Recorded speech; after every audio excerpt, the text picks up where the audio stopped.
Welcome back, guys, to eCoreAcademy. You might not have been expecting me here, but today I'll be teaching a lesson in the Anatomy and Physiology playlist and course, which is about the cardiovascular system. Again, my name is Anita Raj. Normally, my brother runs this part of our channel, but I will be taking over just for this system for today. Before I even get into the content, please pause this video, like the video, subscribe to our channel so that you get notified of future content and so that you can follow along with this really cool anatomy and physiology course we're making for you guys. And also share to your friends and family who you think will either find this interesting or who will benefit from this because they're taking an A&P course in school. All right, without further ado, let's get into the video. So today we'll be talking about the cardiovascular system. We'll be doing an overview with some fun facts, and then I'll show you a diagram for a visual of the system. And the reason this is really important is because there's a lot of misconceptions about what the cardiovascular system is. So we'll be looking at a diagram to clear those things up. So today is just like an icebreaker to kind of put your toe in the water, test the waters about the cardiovascular system, because I'm just going to be giving you fun facts and kind of just try to explain what the principal components of the system are. Again, I'm doing this system because this is kind of the system I was assigned when my brother and I were on the middle school science Olympiad team. We were both paired together to do anatomy and physiology for the competition, and we had three systems assigned to us: cardiovascular, lymphatic, and excretory. He took lymphatic and excretory, and I took cardiovascular. So this is kind of like my expertise. Again, I'm not an expert on anatomy and physiology, but I have studied a lot about the cardiovascular system, and all of my notes that I have saved, I want to share with you guys. So let's get into the video so you guys can see all the cool stuff I've collected and compiled for you. Okay, so first let's do an overview, as in I'm going to give you some basic facts about the system. Some of these facts are not very relevant, they're kind of just fun facts, but I really thought they were interesting to give you a perspective of your own body and how your own cardiovascular system works. Because what's common amongst all of us is that we all have this system. We have a heart, we have lungs, unless you are born with some kind of disability, that's totally fine. But I'm just saying all of us share this system, and I think it's really interesting to see the similarities if I give you numerical values to kind of measure them out. Okay, so what is the cardiovascular system? Let's get this down. When you hear cardiovascular system, you might think of aerobic activities as in running, swimming, biking, things where you're breathing hard. You may think of your heart, you may think of your blood, you may think of your lungs because those are part of the system as well. You may think of your red blood vessels and your white blood vessels and your plasma and your veins and your arteries and your arterioles and your venules and your capillaries. All these things might come to your head. But let's just clarify exactly what the components of the cardiovascular system are. So scientifically, the main components are your heart, which is a large muscle in the middle of your chest, nestled between your lungs. That is your heart, and it's the muscle that pumps blood throughout your body and pumps your blood to your lungs and throughout your arteries and veins. And then all of the body's blood vessels. So this means your vessels are pretty much your red blood. It's just the way that that your different muscles and your different tissue get the nutrients they need through your blood. So it's your red blood vessels, your white blood vessels, your arteries, your veins, everything in that system. If you've seen this diagram right here, they're highlighting your heart, and then the red are your arteries, and then the blue are your veins. So this is all part of the cardiovascular system. So your heart, your arteries, your veins, and then pretty much your blood, everything contained in your blood, all the kinds of cells and proteins and extracellular fluid that are contained in your blood are also part of your cardiovascular system. As for the functions, the cardiovascular system transports blood throughout the body. It does this through cell passageways, as in your arteries. So your heart will pump blood out of it, as in rich oxygenated blood out of it, carrying nutrients that cells, tissues, and organs need. So this will first enter your arteries. Arteries are really thick muscle cell passageways that help pump blood to your muscles. And then as they get finer and finer, let's say your arteries start threading into each of your individual fingers, you will have arterioles, which are pretty much just really small arteries. And then these arterioles will eventually meet at capillary beds. We'll be covering this all later on, but I just want to give you an overview. They meet at capillary beds, and then on the other side of the capillary bed are venules, or really tiny veins. And then these venules all branch together into a really big vein, and all these veins lead back to the heart, and then the deoxygenated, wasted blood is recycled into the heart, so that the heart can pump it to the lungs, so it gets refueled for its next journey. And then as for functions, this is all done in circulatory fashions. By circulatory, think of a circle or an oval. So if you think about it this way, your heart pumps blood in kind of a circular motion. So your blood will enter through I want to put it as the right side of your heart. So if you're facing the screen right now, if you take your right hand, it kind of enters through the right side of your body. So the right side of your heart. So it enters, and then it pretty much pushes in a circular fashion up into your lungs, so your blood can collect oxygen and other nutrients, and then that circles back into your heart, and then your heart pumps it to the rest of your body. It's done in these circular fashions. Sorry for the noise. I'll let the car pass. I'm doing this outside.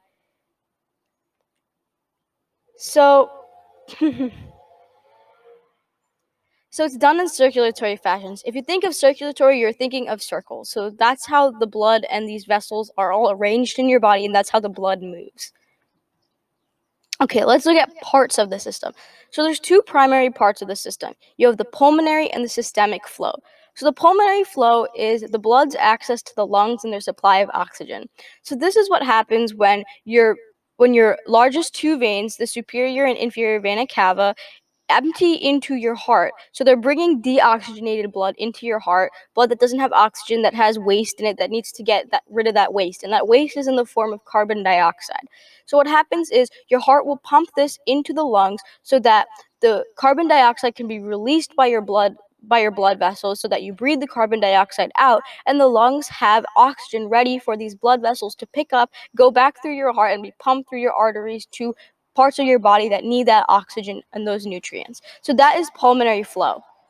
So that is one part of the cycle. So again, pulmonary flow is when your blood refuels and gets oxygen from the lungs by going through the lungs. The second part kind of covers the entire rest of the system. So the remainder of the body and other organs requiring blood passage. So after your blood goes through the heart, goes into the heart, into the lungs, and back into the heart, and your heart pumps it to the rest of the body. The blood's journey through your arteries, your arterioles, your capillary beds, your venules, your veins, that is all called systemic flow. So whatever includes the heart and the lungs, that is your pulmonary flow.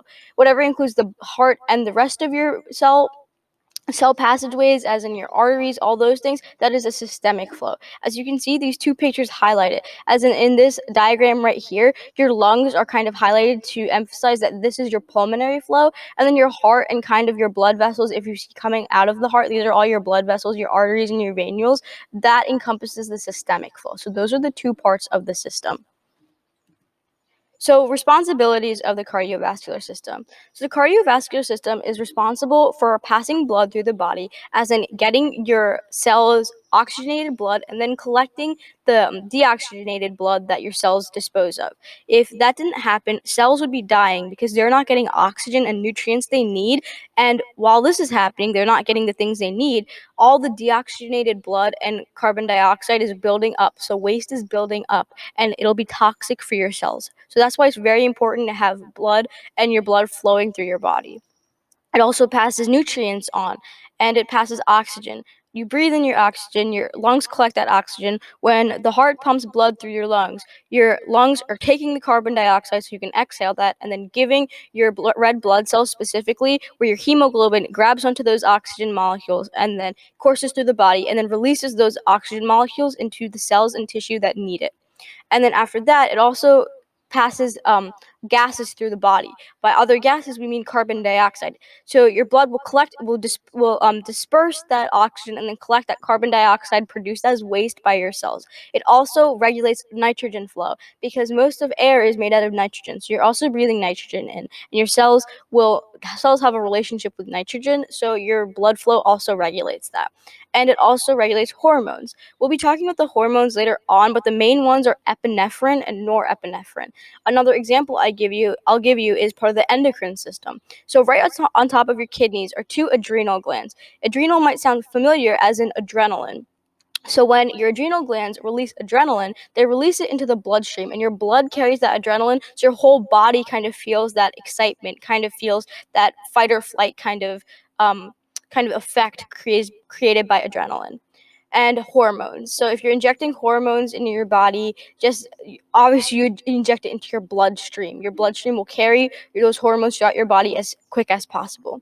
So this is done by interconnecting vein and cell passages for transporting blood. But what this means that what I just referred to, as in your arteries, your arterioles, your capillary beds, your venules, and your veins. So they're all interconnected through those capillary beds. I'll be showing you what a capillary bed looks like in one of the future slides, in the diagram slide, so don't worry about it right now. But this is how blood is kind of moved through your body so that it can be pumped away from the heart, then releases the oxygen, and then pumped back to the heart to collect oxygen. And lastly, the cardiovascular system moves lymph throughout the body. So what lymph is, it's pretty much this clear-ish fluid in which in your white blood cells sit in this fluid. It's part of the lymphatic system and the immune system. What it does is it kind of bathes your tissues in this lymph fluid so your white blood cells can get access to any kind of bacteria or foreign body in your body. And then after that, what happens is when the lymphatic system is done draining your system, it'll go into the blood, it'll join the bloodstream so that it can be kind of cleansed. And lymph is that clear fluid assisting in ridding body of unwanted materials, as in foreign bodies or bacteria or anything like that. And what the cardiovascular system does, it has to clear the lymph in your body. Okay, so some quantities. So about 2,000 gallons, 7,572 liters of blood are traveling through your body daily. Blood vessels traveling through veins are Blood vessels travel through veins a distance of 60,000 miles, 96,560 kilometers daily. Average adult body holds about 5 to 6 quarts of blood, 4.7 to 5.6 liters. So take all those numbers in. Those are a lot of numbers. So 2,000 gallons of blood are traveling through your body daily. 2,000 gallons. If you're thinking of almost like a milk jug, kind of, like about a gallon, you have 2,000 of those traveling through your body. That's what the approximation is. Like liters of blood traveling through your body daily. They travel about 60,000 miles. So all those cell passages, as in your arteries, your veins, all those things, those blood vessels, that single blood vessel, as many circuits as it makes through that. Like think of a race car going around the track again and again and again. It travels 60,000 miles worth of cell passages a day. So you can imagine how fast they're going and how they never stop moving. And then lastly, the average adult body holds 5 to 6 quarts of blood. That's a pretty good amount of blood. So I made this joke earlier, but if you cut your finger and you're bleeding and someone's like, you're bleeding out, you can be like, I have 5 to 6 quarts of blood in my body. You're not going to bleed out from a paper cut. That kind of gives you a perspective of how much blood you have in your body coursing through you right now. So I think those are some really cool fun facts. And lastly, when you think of blood, you might think of what it contains. What is blood exactly? So the principal components of blood are plasma, red blood cells, white blood cells, and platelets, and we'll be going into them in the next slide. So blood contents. So first of all, let's start off with plasma. Plasma is the extracellular matrix of blood cell assortment. So plasma is pretty much this yellowish fluid in which your red blood cells and your white blood cells are suspended in your bloodstream.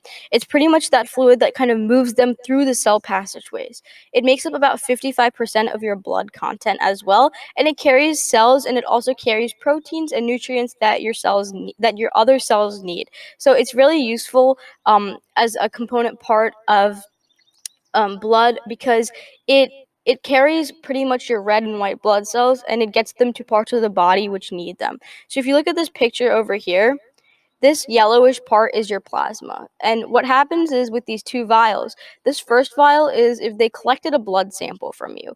But the second vial is if they put it in a centrifuge, which is kind of a spinning machine if you think about it, and they spun it so much that the components actually separate.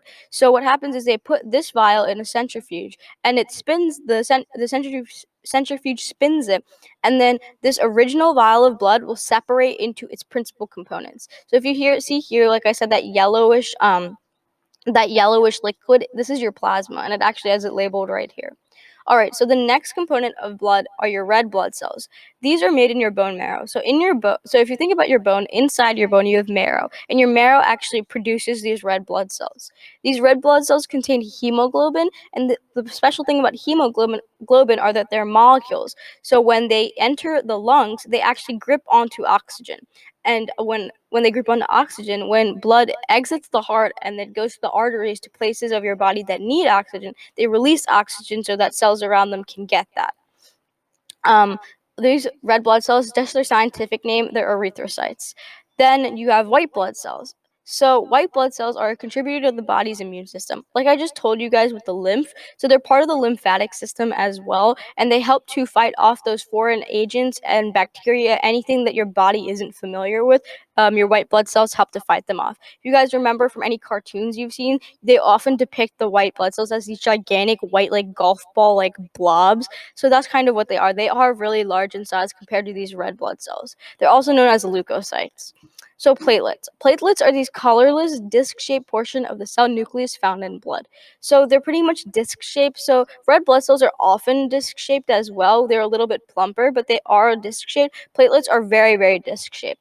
They're also a contributor in wound clotting. This is the main part of their function. So let's say you have an artery and your artery gets a tear in it.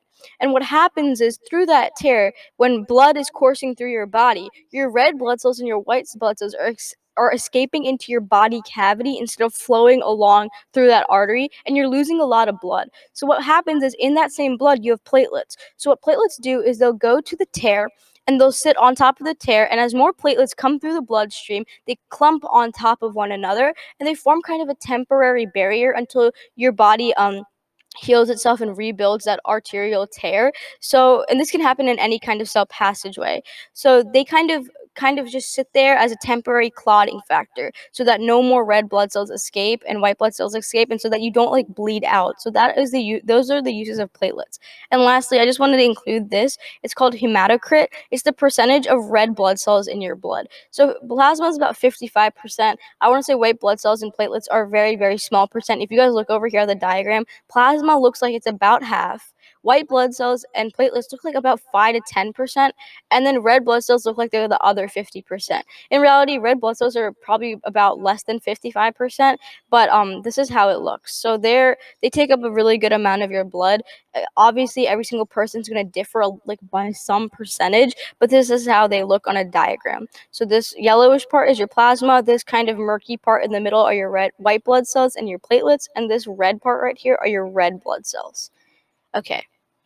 So I want to show you guys a diagram as a visual of the cardiovascular system to clear up any misconceptions, and also so you can see what we're going to be working with for the future videos I make on the cardiovascular system. Okay, so this is the system diagram. So I want you to first note that the system includes much more than just the heart and the lungs. There's this misconception with most people that the cardiovascular system only includes the heart. Some people think it's the heart and the lungs. However, the reality is that it includes all the cell passageways that transport blood and blood itself. So let's take a look. So this up here is this up here are your lungs. So it's your pulmonary capillary. This is where your blood will get rid of the carbon dioxide and the waste it was carrying from the rest of the body and load up on oxygen. So the hemoglobin in your red blood cells will grip onto those oxygen molecules and get ready for the journey back through the body to release those oxygen molecules so your cells are fueled. Then this is the pulmonary vein, and this is the aorta. So the aorta is pretty much the place where your blood will leave your heart. Your oxygenated, rich red blood will leave your heart. And this is your left atrium, left ventricle. Parts of the heart, chambers of the heart will be covering in the future, so don't worry about that yet. This is arterial blood. For example, this is the blood leaving your heart. This right here, this web-looking thing, these are your capillary beds. So what happens is you can see this gigantic artery, and you can see how it's kind of branching off into arterioles, and then you can see that these arterioles are joining in this capillary bed. And what happens is these tiny bluish looking things, those are your venules, your very small veins. So the arterioles and veins will meet so that they can exchange blood. So your arterioles will be giving deoxygenated blood back to your venules. So your venules can take it to your vein, and your veins can take it back to your heart, so that that deoxygenated kind of blue blood can collect oxygen.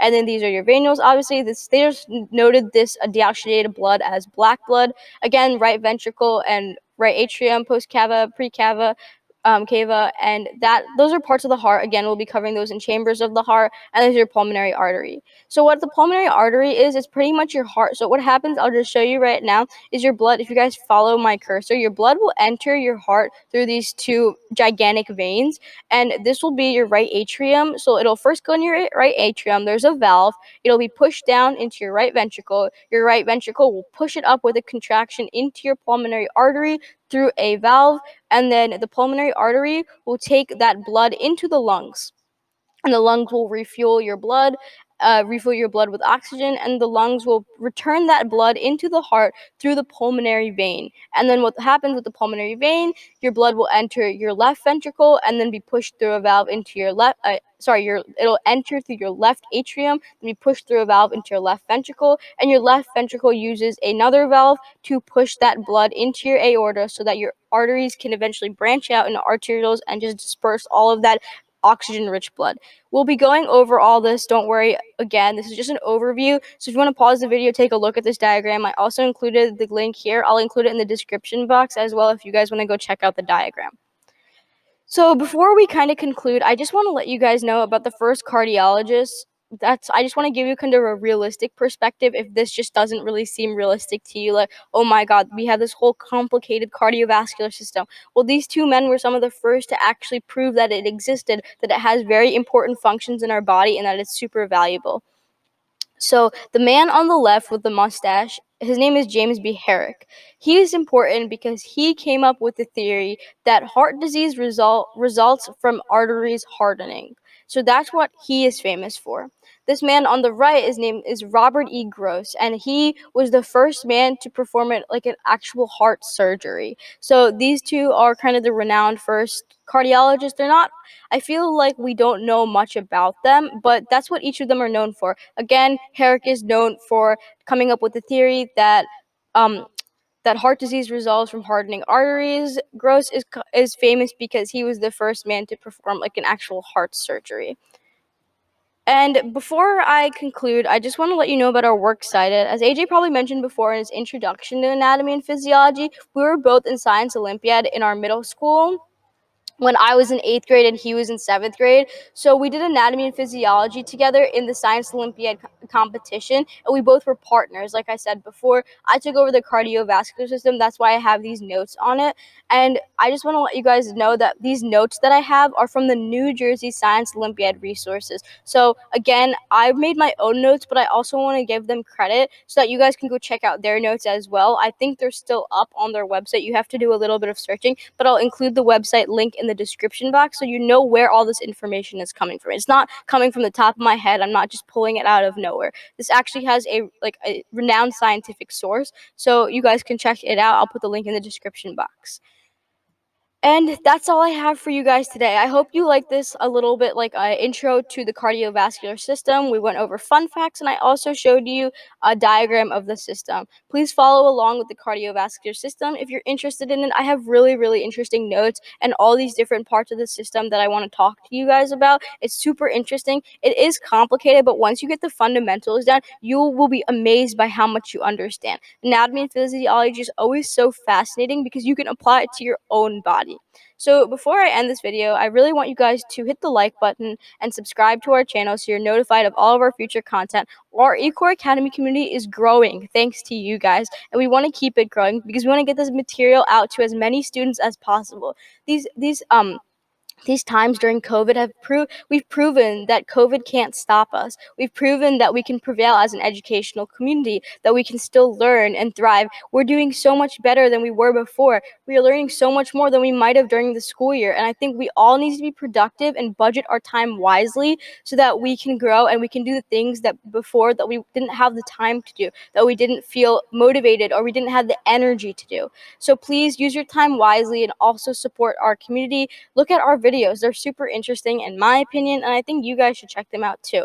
So our website link is mentioned here. Again, all this information will be in the description box. It'll currently lead you to our YouTube channel, but we are putting a website up, and I will notify you guys on social media when that happens. We have our Facebook, Twitter, and Instagram links up here. If you guys please follow us, because we notify you every morning or every night, depending on where you are around the world, of our posts. So you can just stay notified. We'll put the links there so you guys can check out our posts easiest way possible, especially if it's easy for you guys to share with your friends about our channel that way. Please go to our social media links. And lastly, if you have any suggestions, questions, or you just want to recommend something for us, like you have recommendations for videos, or you just want to talk to us about something, our Gmail is eCoreAcademy@gmail.com. Again, this is more for professional inquiries, so please keep it professional. But that's all I have for you guys today. I hope you enjoy this, and I'm really excited to do the cardiovascular system with you guys in our anatomy and physiology course. Bye.